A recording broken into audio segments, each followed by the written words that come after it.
Setidaknya nanti kita akan membahas tentang fikih kontemporer berkaitan dengan puasa dan pandemi. Paling tidak kita punya 3 tema besar. Yang pertama berkaitan dengan vaksin saat puasa. Yang kedua, kalau tes swab bagaimana, batal atau tidaknya. Dan yang ketiga, apa hubungannya antara puasa dan imun.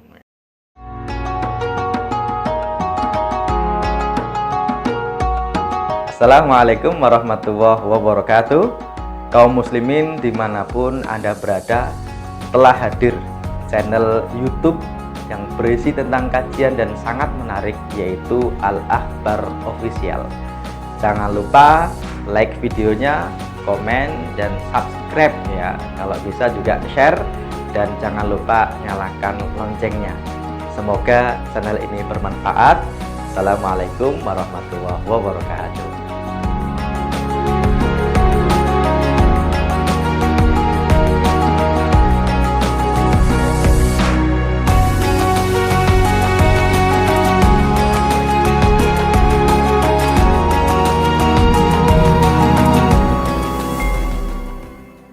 Bismillahirrahmanirrahim. Assalamualaikum warahmatullahi wabarakatuh.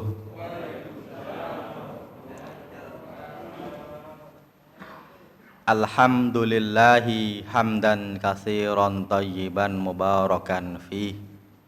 Salatan wa salaman daimaini mutalazimaini ala habibina wa syafi'ina wa qurrati a'yunina sayyidina wa maulana Muhammad asyrafil anbiya'i wal mursalin wa ala alihi wa ashabihi wa man sara ala nahjihi ila yaumiddin. Rabbi syrah li sadri wa yassir li amri wa hlul 'uqdatam min lisani yafqahu qawli, amma ba'du. Hadirin jamaah salat subuh Masjid Al-Akhbar yang insya Allah pada kesempatan hari ini saya mulai kajian dengan berharap dan berdoa kepada Allah, semoga semua jamaah selalu dalam keadaan sehat walafiat, selalu diberkahi kehidupannya, baik keluarganya, usianya, rezekinya maupun waktu luangnya, sehingga insya Allah waktu kita benar-benar kita gunakan dalam rangka kebaikan, dan juga semoga nanti kita meninggal dalam keadaan husnul khatimah, amin ya rabbal alamin. Tentu doa ini juga semoga terkabulkan dan juga diberikan kepada para pemirsa yang hari ini juga hadir baik di Zoom maupun YouTube, yang YouTube-nya maupun live hari ini maupun yang nonton kapan saja ya. Insya Allah hari ini sebentar lagi kita akan masuk bulan Ramadan. Mohon maaf tadi judulnya itu Ramadan berkah di tengah wabah. Dulu ini saya pakai di kajian tahun lalu. Kenapa saya rubah? Karena biar tidak selalu di tengah ya Pak ya. Kalau masih di tengah berarti masih panjang ya kan gitu ya. Baru setengahnya loh. Nah, ini sudah tahun lalu kan gitu ya. Makanya saya ganti Ramadan berkah saat wabah ya. Semoga benar-benar wabah ini menjadi kebaikan buat kita.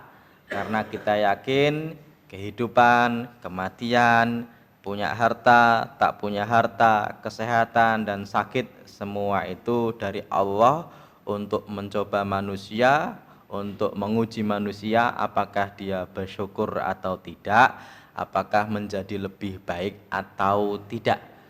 Insya Allah hari ini kita akan membahas, kemarin Ustadz Fatah sudah memberikan kisi-kisi pertanyaan, makanya setidaknya nanti kita akan membahas tentang fikih kontemporer berkaitan dengan puasa dan pandemi.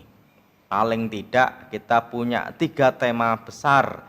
Yang pertama berkaitan dengan vaksin saat puasa. Yang kedua, kalau tes swab bagaimana, batal atau tidaknya. Dan yang ketiga, apa hubungannya antara puasa dan imun ya. Sekalian juga nanti kita akan membahas tentang hubungan puasa dan iman ya Pak ya. Nah, ini ada hubungannya atau tidak. Pastinya kajian tentang rukun puasa ini sudah sering dibahas. Kita sudah tahu rukun puasa itu ada 2. Yang pertama niat, yang kedua imsak. Dan sudah dibahas panjang lebar apa itu niat, apa itu imsak. Ya, masih ingat ya insya Allah ya, dengan ustadz lain apa itu imsak, apa itu niat, kenapa di Indonesia imsaknya 10 menit lebih cepat daripada masuknya waktu sholat subuh. Sudah dibahas ya Pak ya? Oke. Nah, saya ingin mengawali dengan sesuatu yang disepakati para ulama terkait dari imsak itu, yaitu apa? Dia itu menjaga diri dari yang membatalkan puasa, yang mana kalau kita perhatikan memang membatalkan puasa itu para ulama sepakat. Yang pertama adalah yang batal itu apa? Sengaja makan dan minum. Ini inti pertama dulu. Semua orang puasa menahan makan dan minum. Meskipun nanti masalah pahala ada yang cuma dapat nahannya doang, ada yang plus dapat keimanan dan ketakwaannya. Tapi kalau puasa kok sengaja makan minum, ulama sepakat apa? Batal. Kalau nggak sengaja bagaimana? Kalau nggak sengaja ya tidak batal. Kalau dapat sepiring bagaimana ya Pak ya? Kalau dapat sepiring ya nggak apa-apa ya. Di sini dalam riwayat Imam Bukhari Muslim dalil tentang batalnya puasa gara-gara makan dan minum itu yang pertama disarikan dari ayat Al-Qur'an surat Al-Baqarah ayat 187, yaitu disebutkan bahwasanya wakulu washrabu, dan kalian makan dan minumlah hatta yatabayyana lakumul khaitul abyadu minal khaitil aswadi minal fajr. Kalian makanlah, minumlah kalau pas hari Ramadan, bulan Ramadan, sampai nanti muncul apa? Fajar. Artinya kalau sudah fajar tidak boleh makan, minum. Nah, ini dalil yang pertama tentang makan dan minum yang membatalkan puasa. Dalil yang kedua ini lebih spesifik, hadis riwayat Imam Bukhari Muslim dari Abu Hurairah radhiyallahu anhu dari Nabi Muhammad sallallahu alaihi wasallam, beliau bersabda, "Idza nasiya fa'akala." Idza nasiya, ketika nasiya. Nasiya artinya apa? Lupa, ya Pak ya. Makanya orang Arab itu bilang, ini guyonannya. Man akala nasiyan, siapa yang makan apa? Nasi, bukan. Siapa yang makan ketika puasa kok lupa, ya bahasa Arab itu nasian itu artinya apa? Lupa. Maka fala yabtulu saumuhu, maka puasanya tidak batal. Ini kalau orang terjemahnya keliru, siapa yang makan nasi maka puasanya enggak batal ya Pak ya. Nah, di dalam hadis ini dikatakan idza nasiya, ketika kalian lupa, fa'akala wa syariba, kemudian dia makan dan minum, fal yutimma saumahu, maka dia sempurnakanlah apa? Puasanya. Fa innama ad'amahu wa huwa saqahu, karena dia sedang diberi makan dan diberi minum oleh Allah. Ya Pak ya. Jadi kalau Bapak puasa pas hari pertama biasanya sarapan, tahu-tahu di meja kok ada nasi goreng, Bapak makan begitu Pak ya.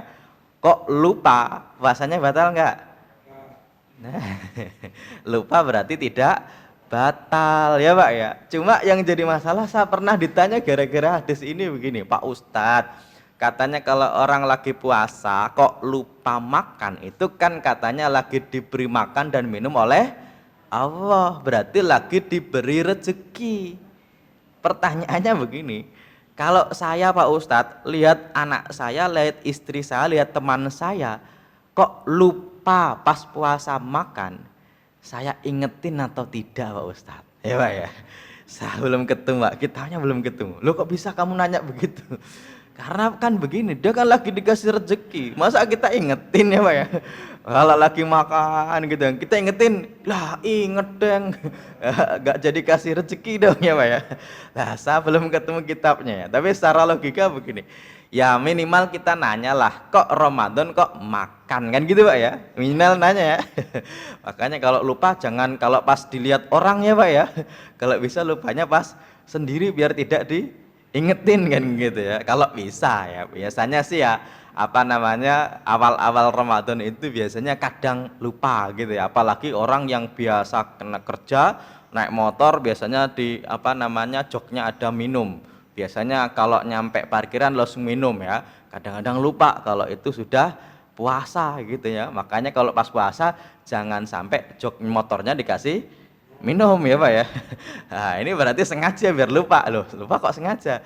Tapi setidaknya makan dan minum dengan sengaja ulama sepakat membatalkan puasa. Yang masalah adalah apakah makan minum itu bisa disamakan dengan yang lainnya yang kontemporer atau tidak. Makanya berkaitan dengan pertanyaan. Ini nanti videonya dipotong, berarti saya mulai ini ya. Pertanyaannya adalah apakah kalau pas puasa kok divaksin itu batal atau tidak ya Pak ya? Jawabannya bisa singkat, bisa panjang. Saya akan kasih bocoran yang singkat. Jawabannya divaksin itu kalau vaksinnya COVID-19 karena obatnya dimasukin melalui tubuh, tidak melalui mulut, maka para ulama menyebutkan puasanya tidak batal. Oke Pak ya, ini jawaban singkatnya. Jawaban panjangnya lah kita akan jabarkan, karena kalau jawaban singkat itu orang biar tahu batal atau tidak batal, lah baru nanya kenapa batal, kenapa tidak batal. Oke ya Pak ya, ini pertanyaan pertama, yaitu apakah kalau divaksin itu batal puasanya? Jawabannya begini, kalau divaksin COVID-19 yang obatnya dimasukkan ke dalam tubuh melalui injeksi atau suntik, mayoritas ulama kontemporer menyebutkan bahwasanya puasanya tidak batal. Ini jawaban singkatnya. Jawaban panjangnya begini, nanti kita akan bahas ya. Yang pertama tentang pendapat dari ulama Indonesia yang tergabung dalam Majelis Ulama Indonesia. Tapi sebelumnya saya ingin sebutkan tadi, yaitu kalau vaksinnya COVID-19 berarti ada batasannya. Karena kalau kita menjawab batal atau tidak batal, kita harus pastikan dulu maksud dari vaksinasi itu sendiri apa dan bagaimana. Maka jawabannya sebenarnya bisa panjang. Kalau disebut vaksin batal atau tidak, ya tergantung ya Pak ya. Tergantung cara vaksinnya bagaimana, tergantung yang dimasukkan lewat mana, dan yang tergantung yang dimasukkan itu apa, kan gitu Pak ya. Oke, kita akan jawab begini. Yang pertama adalah apa itu vaksinasi sih sebenarnya, begitu ya. Kalau kita baca di KBBI online-nya itu begini, penanaman bibit penyakit. Jadi ditanamkan itu malah penyakitnya. Dan hebatnya Pak, sebenarnya vaksin itu bukan obat. Yang ngobati itu ya diri kita sendiri ya Pak ya. Makanya kalau kalian bisa melihat diri kalian, kalian akan menemukan Tuhan kalian, itu salah satunya begitu Pak. Sehebat apapun manusia itu nggak bisa membunuh virus Pak. Ya, mau cacar mau apa itu sampai hari ini masih ada. Influenza itu nggak akan hilang ya Pak ya. Tapi badan kita itu sudah mengenali kalau itu bahaya, makanya ada antibody kan gitu ya. Yang mana yang sudah dilemahkan ke dalam tubuh, meskipun nanti ada perdebatan dilemahkan atau dimatikan ya, dalam tubuh manusia atau binatang dengan cara menggoreskan atau menusukkan jarum agar orang atau binatang itu menjadi kebal terhadap penyakit tersebut. Contoh vaksinasi cacar secara massal telah dilakukan di daerah yang terkena wabah itu. Ini dalam KBBI-nya. Dalam fatwa MUI-nya, ini dalam fatwa MUI itu dikeluarkan fatwa tahun 2021 baru, yang mana nomor 13 disebutkan vaksinasi adalah proses, ini secara umum, pemberian vaksin dengan cara disuntikkan atau diteteskan ya ke dalam mulut untuk meningkatkan produksi antibodi guna menangkal penyakit tertentu ya. Makanya kalau tadi saya sebutkan vaksinasi COVID itu nanti Pak metodologinya khusus. Kalau vaksinasi secara umum itu bisa disuntikkan, bisa diteteskan. Kalau vaksinasinya diteteskan saat puasa, kok yang diteteskan adalah orang yang berpuasa, berarti batal nggak Pak? Batal ya Pak ya. Tapi biasanya yang diteteskan itu untuk anak kecil, biasanya begitu. Biasanya kalau anak kecil ya berarti tidak puasa kan gitu ya. Makanya kalau ditanya vaksinasi batal atau tidak, kita nggak jawab batal atau tidak, tergantung maksud yang dimaksud dari vaksinasi apa dulu.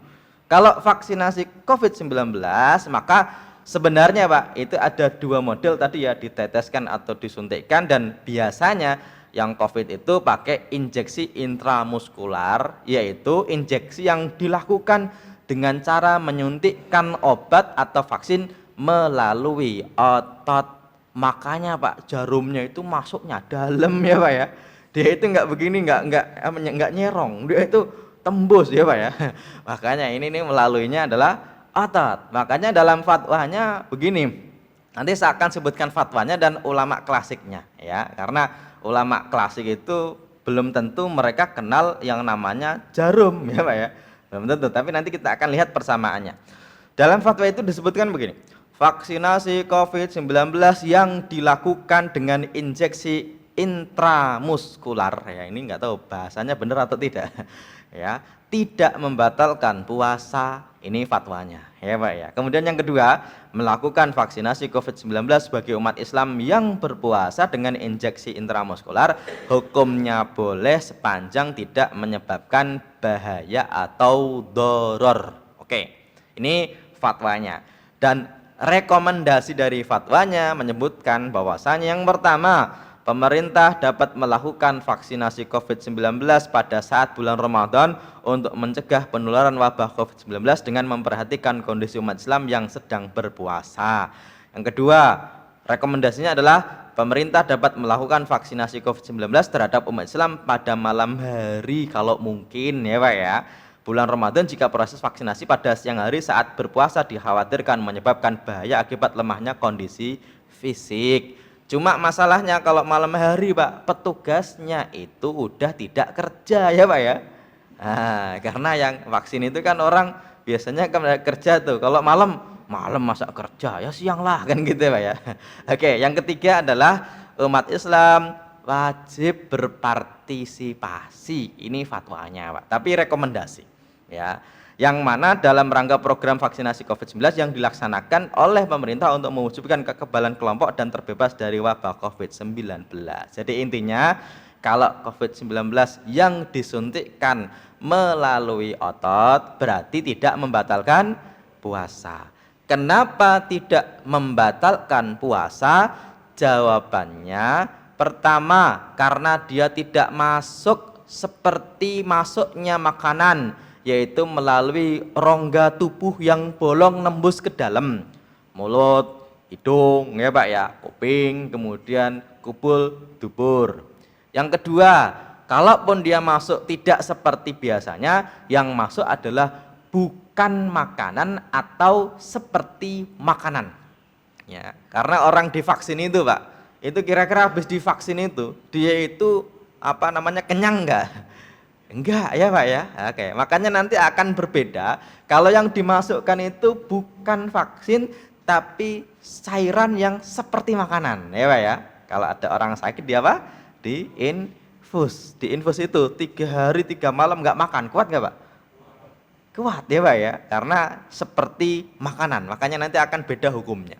Kalau kita perhatikan para ulama zaman dulu ternyata sudah membahas hal ini dalam kitab fikih mereka. Di antaranya adalah Imam An-Nawawi, Yahya ibn Syaraf An-Nawawi, yang orang kita Pak itu mengenalnya itu beliau penulis kitab yang terkenal Arba'in Nawawi ya Pak ya, dan lain sebagainya. Itu kan Imam Nawawi ini meninggalnya tahun 676 Hijriah Pak. Berarti sudah lama banget. Tapi dalam kitabnya beliau menyebutkan begini, lau au salat dawa'a, kalau orang itu memasukkan obat ila dakhili lahmis sak, contohnya ya, masuk ke dalam laham itu daging, asak itu betis. Jadi ada orang memasukkan obat ke dalam daging ke betis begitu. Au ghuruza fi sikin fawa salat mukhahu, atau ditancapkan sikin yaitu pisau kemudian masuk ke dalam tubuhnya ya. Maka kata beliau lam yuftir, maka tidak membatalkan puasa. Ya, zaman itu Pak belum dikenal yang namanya produk suntik. Para ulama sudah membahas kalau dimasukkan obat melalui daging itu nggak batal ya. Tapi belum ada injeksi, belum ada suntik. Makanya dari sini para ulama kontemporer mengambil pendapat tidak batal, salah satunya dari pendapat Imam An-Nawawi dalam kitabnya yaitu Raudhatut Thalibin. Oke. Ini bahasan lebih panjangnya. Ada satu tambahan berkaitan dengan kekeliruan dalam membaca kitab fikih klasik berkaitan dengan vaksin dan suntik. Oke, kelirunya apa? Begini, di dalam kitab-kitab fikih klasik kita kadang-kadang menemukan redaksi huknah. Ini nanti kadang-kadang orang keliru membaca. Ini untuk tambahan saja. Jadi begini, kalau kita baca-baca di kitab fikih klasik, huknah itu membatalkan puasa. Ya, kalau kita cari pengertian huknah, apalagi pakai Google Translate atau pakai Google Image, akan keluar huknah itu bahasa Indonesianya injeksi atau suntikan. Kalau kita lihat gambarnya Pak, itu gambarnya adalah suntik. Makanya orang kadang-kadang keliru, oh berarti suntik membatalkan puasa dong. Kenapa? Karena membaca kitab fikih para ulama klasik tapi menerjemahkannya pakai terjemahan kekinian. Makanya dalam membahas fikih itu Pak, kalau kita baca kitab itu juga penting juga, ini ditulis oleh siapa, di zaman kapan, dalam kondisi masyarakat seperti apa. Dan sayangnya banyak juga yang membaca kitab Pak, dia itu nggak tahu siapa penulisnya dan nggak tahu hidupnya kapan, makanya yang dibaca itu kadang-kadang salah paham ya Pak ya. Oke, kita akan baca contohnya begini. Tadi saya sebutkan bahasa Arabnya itu huknah. Kalau kita cari artinya di Google Translate atau pakai kitab-kitab kamus kekinian atau pakai Google Image, akan keluar apa?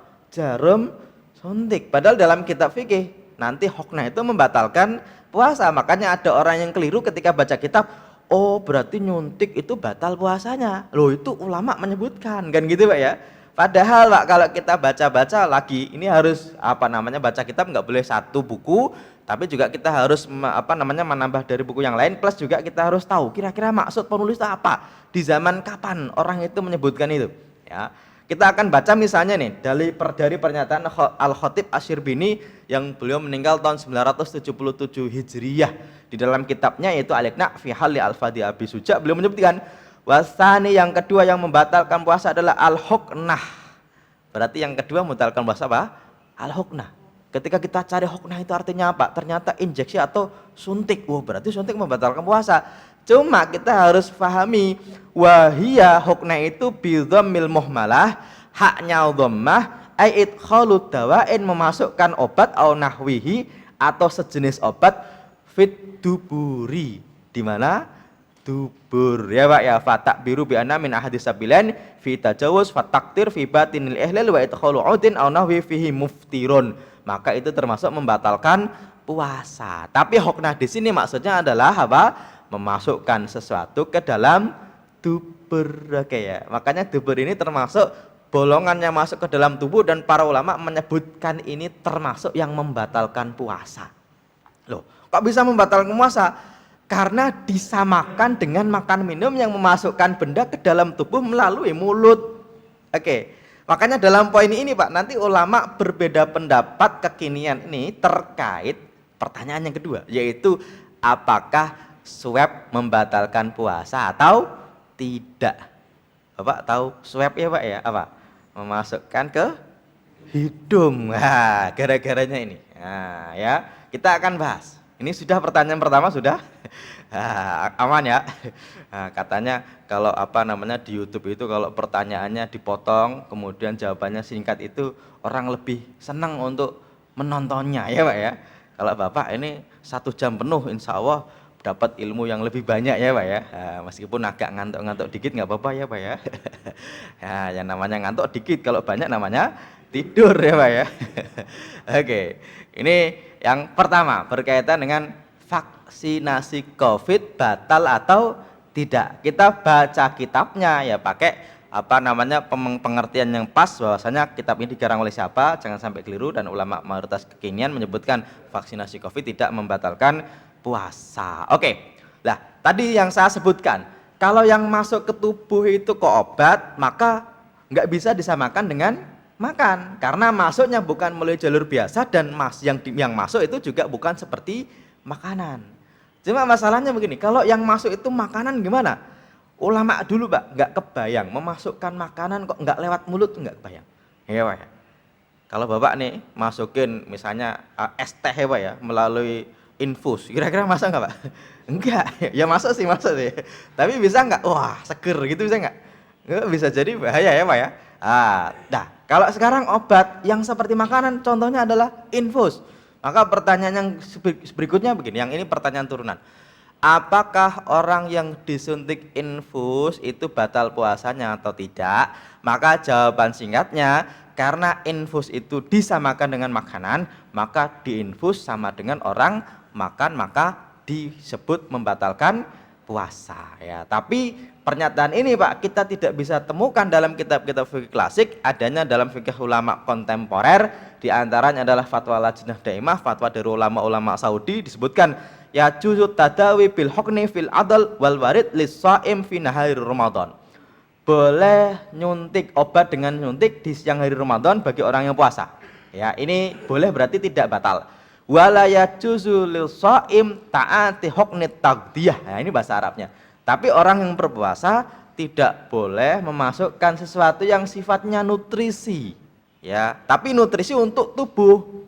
Untuk seperti makanan gitu kan, fi nahari Ramadan li'annahu fi hukmi tanawuli ta'am wa syarab, karena itu dianggap seperti makan dan minum. Berarti orang yang sedang berpuasa kok diinfus, puasanya apa? Batal ya Pak ya. Tapi biasanya orang yang diinfus itu gara-gara apa? Sakit. Nggak ada orang yang sehat sah diinfus dong. Jarang ya Pak ya, kecuali jarang, biasanya sih orang yang sakit. Dan orang yang sakit itu boleh untuk tidak puasa, ya kan gitu ya. Makanya sebenarnya kalau orang sehat kok ngapain sih diinfus, insya Allah sih jarang ya. Tapi kalau orang sakit mau puasa itu juga ada ya Pak ya. Bahkan ada orang yang sakit malah disuruh untuk puasa, ada juga ya, ada ya. Oke, ini pertanyaan yang lanjutan dari pertanyaan yang tadi. Kita akan jawab pertanyaan yang berikutnya berkaitan dengan fikih kontemporer terkait dengan batal tidaknya puasa yang seperti zaman itu. Yaitu pertanyaannya begini, apakah swab test dengan memasukkan sesuatu melalui hidung atau tenggorokan itu membatalkan puasa atau tidak? Kita akan jawab dengan singkat dan dengan panjang. Dengan singkat, para ulama berbeda pendapat. Mayoritas ulama menyebutkan batal karena disamakan dengan makanan, tapi beberapa ulama dan ulama kontemporer kebanyakan itu menyebutkan tidak batal karena tidak disamakan dengan makanan. Ya Pak ya. Makanya di sini Pak sebenarnya jawaban singkatnya ya ada yang bilang batal, ada yang bilang tidak batal, tapi ulama kontemporer kebanyakan menyebutkan apa? Tidak batal. Oke, kita akan bahas. Ini jawaban agak cukup panjangnya. Sebelum kita membahas tentang batal tidak, kita harus tahu swab itu apa ya Pak ya. Swab itu apa sih sebenarnya ya? Saya kira sudah cukup tahu. Kalau kita bisa baca Pak, swab itu ada yang bilang usap nasofaring ya Pak ya. Nah, yaitu pengambilan spesimen dari mukosa saluran napas bagian belakang hidung dan tenggorokan. Makanya karena disebut bagian belakang Pak, itu harus masuk ya Pak ya. Ada yang pernah diswab? Pernah? Pernah ya Pak ya. Nah, rasanya bagaimana? Mantap ya Pak ya. Nah, ya, ini yang disebut dengan swab atau tenggorokan. Nah, tenggorokan untuk memeriksa orang yang diduga terinfeksi virus maupun bakteri. Itu namanya swab. Berarti kalau orang di swab berarti tenggorokannya atau hidung belakangnya itu dimasuki sesuatu barang. Oke. Pertanyaannya, batal atau tidak? Lah, di sini kalau kita baca-baca pernyataan para ulama itu begini dulu. Kalau makan itu memasukkan sesuatu ke dalam mulut sampai masuk ke dalam tubuh itu batal, maka sesuatu yang masuk juga melalui jalur lain yang bolong juga ke dalam tubuh itu dianggap seperti makan, maka dianggap batal ya Pak ya. Berarti sebenarnya dalilnya adalah yang mengatakan batal itu dianggap seperti apa? Makan. Tapi sebenarnya dalil ini bukan dalil makan tapi dalil kias. Kias itu apa? Analogi. Orang makan itu masuk ke mulut batal, berarti hidung karena sama-sama bolong ke dalam berarti batal. Ya hidung, kok saya sebut hidung kok sini ya, harusnya hidung sini Pak. Hidung ya Pak ya, terus kuping, kemudian kupul dan dubur. Makanya dulu waktu kecil Pak, kadang-kadang waktu puasa itu kalau di kali itu ada yang bilang hati-hati loh kalau cebok nanti masuk airnya ya Pak ya, batal kamu. Makanya kalau puasa itu kadang-kadang hati-hati banget kan gitu ya. Itu karena apa? Karena disamakan dengan makan dan minum. Cuma kadang-kadang orang bantah harusnya ya Pak ya, orang makan lewat mulut. Emang ada orang makan lewat apa kupul dubur kan gitu ya. Tapi dalam fikihnya begitu. Makanya kita kalau baca dalam kitab fikih Pak, nanti disebutkan begini. Ini contohnya misalnya dalam kitab I'anatul Talibin salah seorang ulama dalam madzhab Syafi'i ya, At-Tatimiyati menyebutkan begini. Qauluhu hatta yujawiza muntahal khayshum ay fa in jawazahu aftar wa mata lam yujawiz la yuftir. Jika ada benda yang dimasukkan sampai melewati pangkal hidung bagian dalam, berarti swab ya Pak ya. Dalam fikih Syafi'i disebutkan maka membatalkan puasa, jika tidak sampai ke dalam maka tidak batal. Oke, makanya kalau kita bahas dalam fikih klasik Pak, nanti pokoknya masuk ke dalam sini maka batal. Kalau dulu ulama-ulama kita kadang-kadang sampai menyamakan kurik apa namanya membersihkan kuping gitu ya Pak ya, karena masuk ke sini batal gitu ya. Ngupil batal kan gitu ya, ada yang begitu. Nah sebenarnya ini masalah ijtihadiyah karena dalilnya adalah sebenarnya dalil itu kias dengan apa? Makan. Cuma masalah kias ini ulama berdebat disamain atau tidak, karena makan itu sebenarnya spesifik ya Pak ya. Oke, kalau kita baca dari pernyataan ulama salaf juga, ulama zaman dulu juga, ini dari madhab Maliki, dan ini nanti yang dipakai ulama-ulama kontemporer berkaitan dengan swab ini batal atau tidak ya, yaitu pernyataan dari As-Sawi dalam kitabnya Hasyiah As-Sawi, beliau menyebutkan wakafun an wusuli ma'in, ini dalam kitab fikih madhab Maliki ya, dan mencegah dari masuknya sesuatu yang sifatnya cair. Nah ini dalam madhab Maliki Pak, dianggap membatalkan kalau cair min syarabin au duhnin au nahwihima lihalkin wa in lam yasilil ma'iddati walau wasala sahwan au ghalabahu fa innahu mufsidun lisom walida abbara biwusilin la biisal wahturiza bil ma'i an ghairihi kahasatin wa dirhamin fawusulu lil halak la yufsidu balil ma'iddah. Oke. Ini yang nanti menjadi pernyataan ulama kontemporer berkaitan dengan swab batal atau tidak. Dalam madzhab Maliki yang disebut membatalkan puasa kalau masuknya lewat hidung itu kalau yang masuk benda cair. Ya Pak ya, baik masuk ke dalam atau tidak. Kalau benda padat, kalau enggak masuk ke dalam cuma masuk ke sini, dalam madzhab Maliki maka dianggap tidak membatalkan puasa. Contohnya apa? Ada orang makan marning. Marning Bapak tahu enggak? warneng ya, jagung goreng ya Pak ya. Pengalaman ya. Atau yang lain lah. Bom atom ya, kacang atom kan gitu ya. Lagi makan begini masuk ke hidung Pak, bisa nggak? Bisa ya Pak ya. Ini Pak dalam madzhab Maliki selama tidak masuk ke perut berarti dianggap tidak membatalkan puasa meskipun masuk ke dalam rongga hidung sampai ke dalam. Nah, ini dalam madzhab Maliki. Makanya ulama-ulama kontemporer hari ini kebanyakan meskipun di Indonesia itu secara mayoritas madhabnya Syafi'i Pak, tapi MUI Jawa Timur, MUI Pusat itu kebanyakan menyebutkan bahwasanya orang itu kalau di swab itu tidak membatalkan puasa ya, berarti tidak pakai madhab Syafi'i. Oke, makanya para ulama kontemporer di sini Pak kebanyakan mau MUI Pusat atau MUI Jawa Timur ya dalam fatwa nomor 23 tahun 2001 menyebutkan bahwasanya tes COVID atau tes swab COVID-19 saat berpuasa Ramadan itu dianggap tidak batal. Oke ya. Nah, berarti nggak masalah dong Pak Ustadz? Ya nggak masalah. Kenapa? Ya karena pertama ada kebutuhan yang mendesak, darurat. Ya, karena orang di swab sekarang Pak kalau masukin ke hidung itu tidak lain kecuali kalau memang benar-benar dibutuhkan ya Pak ya. Biasanya gara-gara memang ada indikasi dia ada penyakitnya, biasanya begitu. Berarti ada kebutuhan yang mendesak ya. Yang kedua adalah tentang batal tidaknya puasa gara-gara memasukkan sesuatu ke dalam hidung itu tidak ada dalil spesifik dari Quran hadis kecuali disamakan dengan makan dan minum kan gitu ya.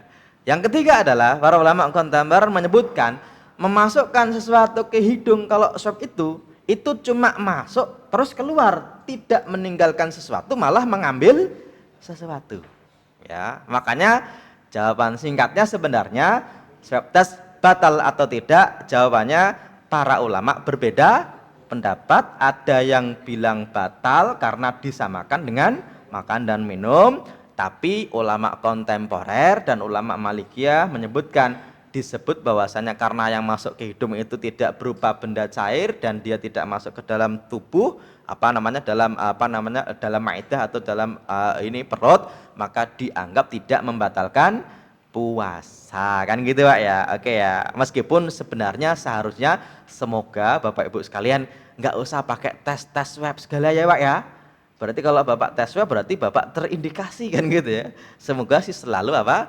Sehat. Tapi kita tahu hukumnya gitu ya. Kenapa saya sebut ulama berbeda pendapat? Ya karena biar Bapak tahu kalau ada yang bilang batal begini, kalau yang bilang tidak batal begini. Karena orang sekarang kalau saya sampaikan tidak batal, nanti kalau ada orang bilang batal Bapak bingung. Kata Ustadz begini tidak batal, kata Ustadz begitu batal. Makanya di sini saya anggap Bapak itu levelnya sudah tidak level SD, tapi udah level kuliah. Makanya kalau ada kajian kok ada perbedaan pendapat, insya Allah Bapak tidak bingung ya Pak ya. Insya Allah ya, oke ya. Oke, ini berkaitan dengan apa? Vaksinasi dan juga swab dalam fikih kontemporer maupun fikih klasik ya. Ini semoga kajian ini adalah terakhir Ramadan kali ini Pak. Ya, semoga ya Pak ya. Karena kita harapkan semoga Ramadan tahun depan itu sudah kembali normal kan gitu ya. Kalau saya kok masih membahas ini tahun depan berarti belum selesai gitu ya. Semoga. Karena kalau dulu tahun kemarin itu kita sudah sangat kangen dengan masjid ya Pak ya. Jumatan nggak boleh, tarawih nggak boleh ya Pak ya. Kalau mudik sih tetap nggak boleh ya Pak ya. Ya udah Bapak pulang kampung aja lah ya Pak ya. Atau kalau nggak pulang kampung ya main ke rekreasi aja ya, karena rekreasinya kan dibuka ya Pak ya. Nah, ini guyon ya, mohon maaf ya. Jangan sampai nanti dipotong, wah Pak Ustaz nanti bahaya nanti ya. Tapi setidaknya ini ikhtiar kita lah dalam dalam bencana yang bersama ini. Oke. Nah, yang ketiga ini juga tak kalah penting Pak, berkaitan dengan Ramadan, puasa, dan kesehatan ya, karena imun itu berkaitan dengan kesehatan, iman juga berkaitan dengan kesehatan.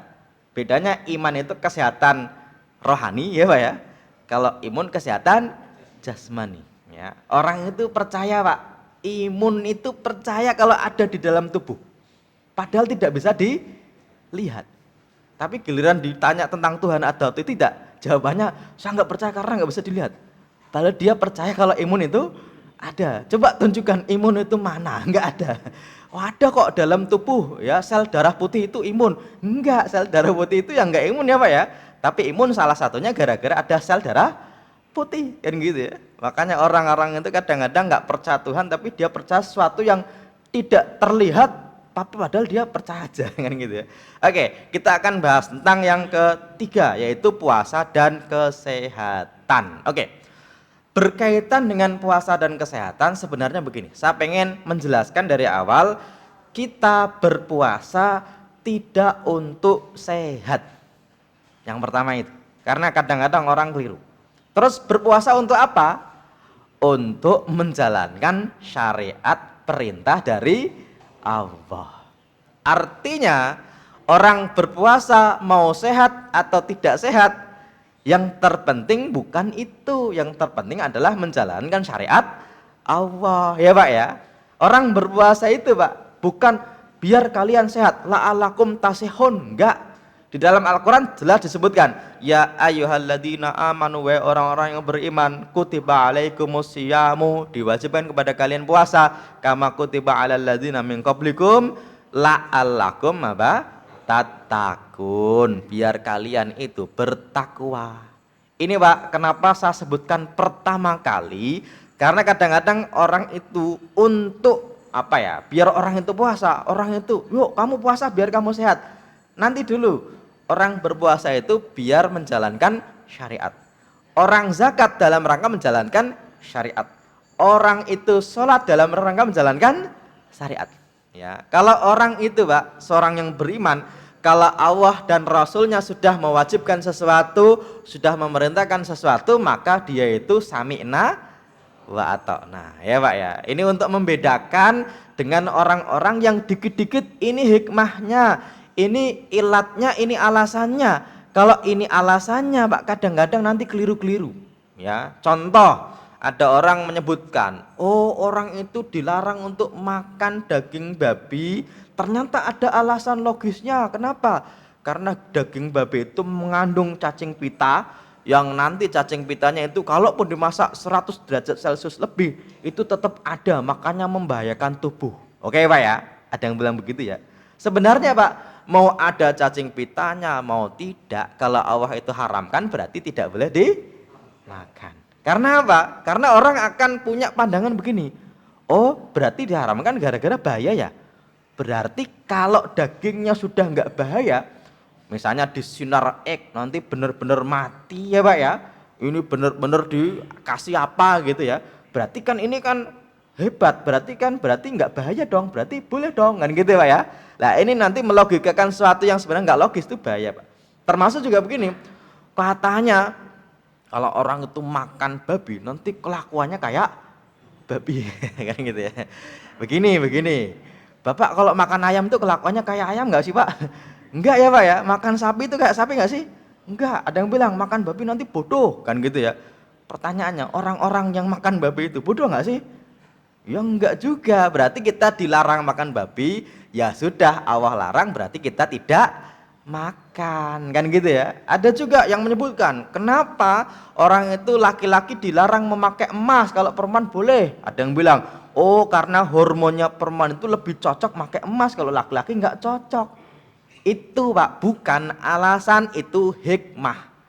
Dan hikmah itu mau ada mau tidak silahkan, hukumnya tetap ya Pak ya. Orang nih contoh, kamu mau sehat, ya udah kalau sujud kamu lamain, biar nanti aliran darahnya nanti turun ke otak. Kalau otaknya nanti ada aliran darah bagus, oksigennya nanti banyak, Bapak selalu sehat. Itu namanya apa? Hikmah. Karena ada Pak orang yang rajin sholat, sakit stroke, ada nggak Pak?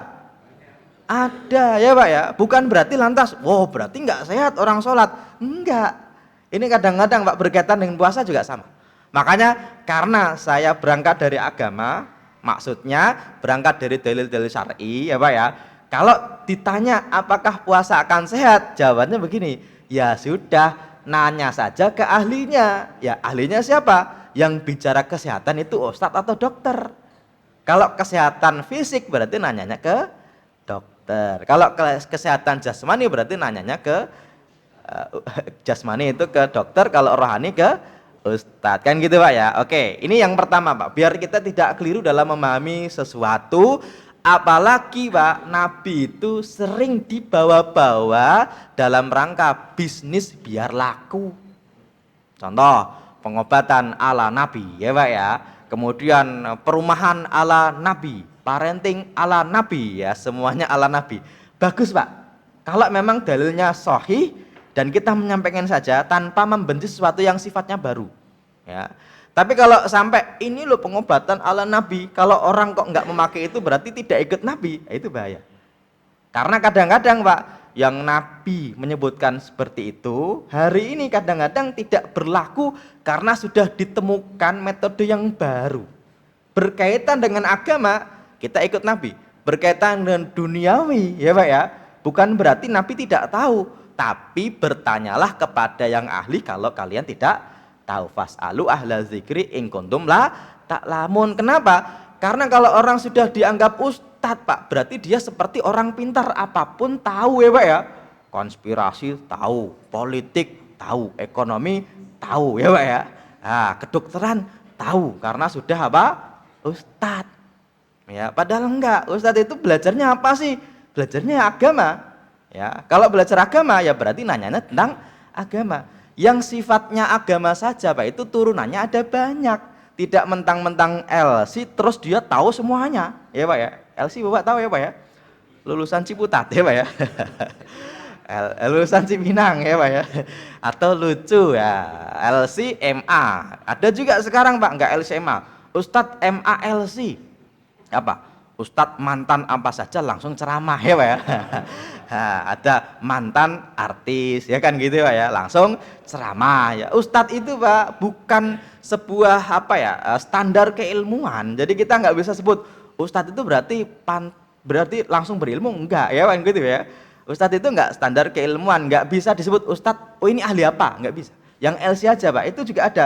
LC itu jurusannya apa ada. Bahkan LC itu sendiri Pak, itu sebenarnya gelar yang tidak resmi kalau kita sebut bahasa Arabnya Pak. Jarang orang Arab itu gelarnya adalah LC, jarang. Orang Indonesia saja Pak.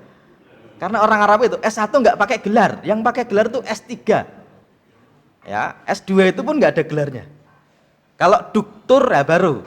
Kalau Indonesia Pak, S1 ada gelarnya. D1 aja ada gelarnya ya Pak ya.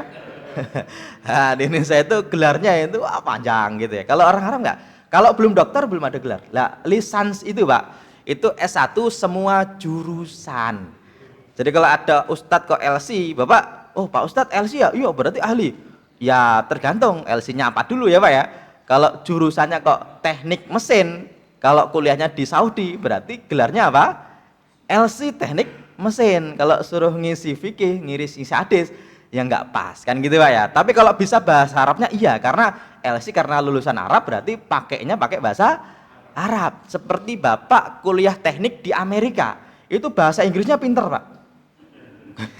Makanya orang Amerika itu, kalau orang Indonesia kok belajar matematika di Inggris itu punya kesulitan bahasanya. Karena di sana Pak, matematika aja pakai bahasa Inggris ya Pak ya. Saya tuh kuliah dulu waktu membahas tentang faraid Pak, itu yang paling susah juga diantaranya adalah membahasakan matematika ke bahasa Arab. Ya ini yang agak susah. 1/4 tambah 1/6 ini jadinya berapa, nanti pembilangnya apa, penyebutnya bagaimana, itu yang agak susah bahasanya ya Pak ya. Makanya begini, kalau berkaitan dengan kesehatan berarti yang lebih ahli adalah ahli kesehatan. Tapi dalam agama kalau bicara hikmah, orang sholat bisa sehat, orang puasa bisa sehat, boleh nggak Pak? Boleh ya Pak ya, karena syarat itu ada dalam rangka kebaikan umatnya, baik dunia maupun baik akhiratnya. Insya Allah nggak ada syarat yang menyengsarakan. Dan Nabi pun Pak, kalau ada syarat yang menyengsarakan, Nabi bilang enggak begitu. Contoh apa? Ada orang datang kepada Nabi, 3 orang, yang satu bilang kepada istrinya, kebetulan Nabi enggak ada. Nabi itu puasanya gimana sih? Ya kadang puasa, kadang-kadang tidak gitu Pak ya. Ternyata ada orang bilang, kalau saya selalu puasa siangnya. Ternyata kata Nabi, enggak, agama enggak seperti itu. Orang itu ya kadang-kadang puasa, kadang-kadang tidak. Justru Pak, puasa yang paling bagus setelah puasa Ramadan itu bukan puasa terus, malah puasanya Nabi Daud. Makanya puasa Nabi Daud itu Pak, sampai-sampai ya Pak ya, ada tokoh nasional kita yang punya channel YouTube banyak juga, yaitu Master Dede Kobuser Pak. Itu punya apa namanya, cara biar sehat, salah satunya apa?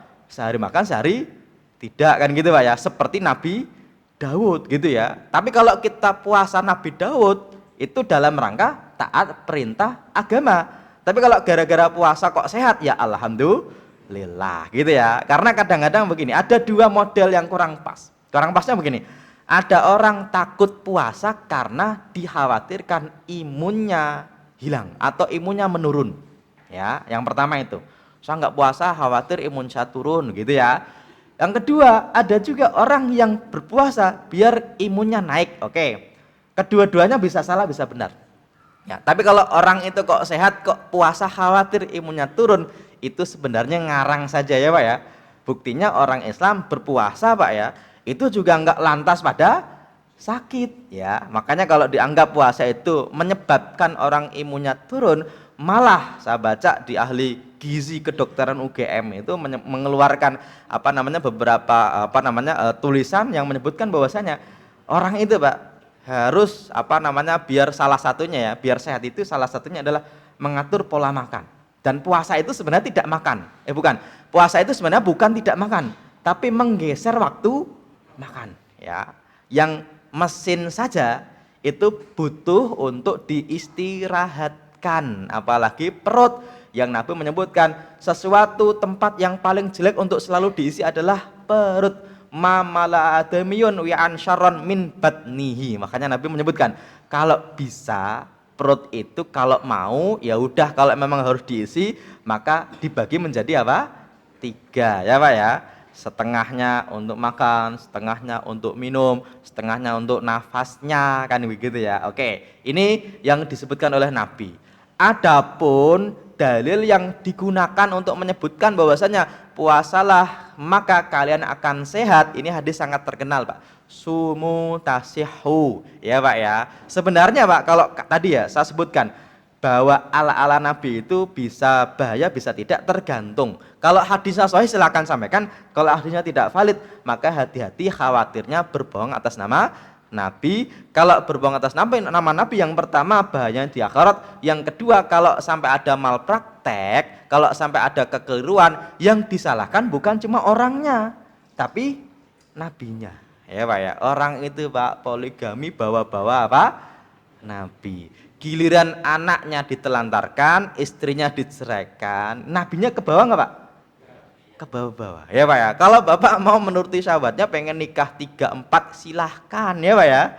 Tapi kalau bisa ikut nabinya serius Pak. Seriusnya begini, Bapak berarti nikah dengan istri pertama sampai beliau wafat, karena Nabi itu nikah dengan Khadijah sampai Khadijah apa? Wafat ya Pak ya. Artinya begini, kalau mau bawa-bawa Nabi, kalau hadisnya tidak valid, bahayanya kalau berbohong atas nama Nabi, maka suruh apa? Falyatabawa maq'adahu minan nar. Suruh hati-hati nanti tempatnya di neraka. Karena kadang-kadang hari ini ada orang Pak, ini berobat ala Nabi, apa? Kalau pagi minum air putih dicampur perasan jeruk. Pertanyaannya, di zaman Nabi, Nabi minum perasan jeruk nggak Pak? Ya kalau itu pendapat kamu silahkan, tapi kalau bawa-bawa nabinya jangan, kan gitu Pak ya. Adapun dalil yang menyebutkan sumu tasihhu itu sebenarnya Pak ada 3 riwayat Pak. Riwayat pertama dari Abu Hurairah ya Pak ya, dari jalur Muhammad bin Sulaiman bin Abu Dawud, dari Zuhair bin Muhammad, dari Suhail bin Abu Saleh, dari bapaknya dari Abu Hurairah.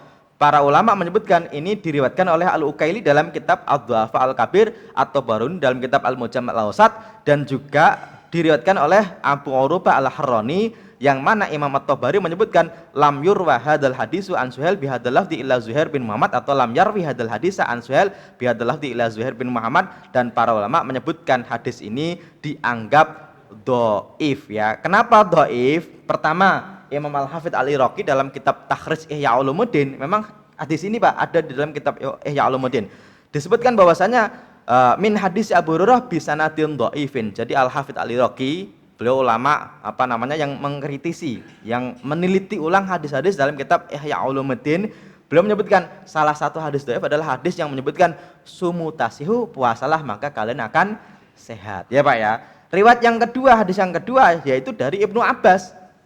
Riwayat dari Ibnu Adi dalam kitab Al-Kamil fi Du'afa, yang mana para ulama menyebutkan bahwasanya wa hadza isnadun dhaifun jiddan bisababi Nahsyal bin Sa'id al-Mutahambil Kadzib. Jadi ada perawi namanya Nahsyal bin Sa'id yang disebut sebagai orang yang dicurigai berbohong. Oke.